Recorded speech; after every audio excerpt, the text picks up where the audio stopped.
नमस्कार श्रोतागण आज भिडियोटी बहुत रोचक और आपण कामर योग्य। यही भिडियो आपड़ जानवा पाइबे जे एमती किसी कम अच्छी जहाँ कले आपण मैंने सुख शांति और समृद्धि पाइबे। एथिपाई भिडियोटी को शेष पर्यंत देखूँ। जमीक कि आपण मैंने समझे जानती जीवों उपर दया करने फल आमर आपण मानक अनेक पाप और कष्टरू मुक्ति पाई तेणु एमती अनेक उपाय अच्छी जहाद्वारा आपण निजर खराब समय को दूर कर सुख समृद्धि आनी पारिबे। एथिपाई अनेक गुड़िए उपाय मुझे आपको जन दूँगी। तो ये प्रथम उपाय हूँ आपण गाई को आपण घास खाइबा को दिंतु। गो सेवा हूँ ईश्वर सेवा। गाई को घास खाइबा को देवा द्वारा आपण ग्रह शांत होता है और ग्रह पीड़ारू दूरे रही था।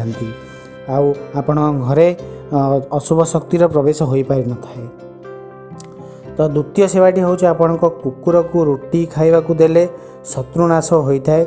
हाँ यही रोटी को आप ध्यान रखिए जे अईठा रोटी हो नथिबो आपण खाद्य बना जाइथिबा रोटी को ही आपण से कुकुर को खाइबा को दिंतु। वास्तु अनुजाई जदि आपण माने कुकुर कला कुकुर को रोटी खाइबा को आप शनि दशारू बंची था आ शनिकर शांत दृष्टि आपण उपर पड़ी थाए। तो कुकुर को रोटी खाइबा द्वारा आपण सब संकट मध्य दूर रही थाए।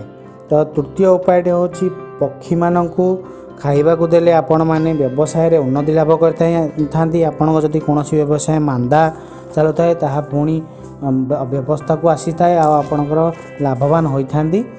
तो चतुर्थ उपाय हूँ माछ मान को अटार गुला कर खाइबा को दिंतु जहाँफल आपणकर हजि जाइथिबा सुख समृद्धि आपण फेरी पाइबे।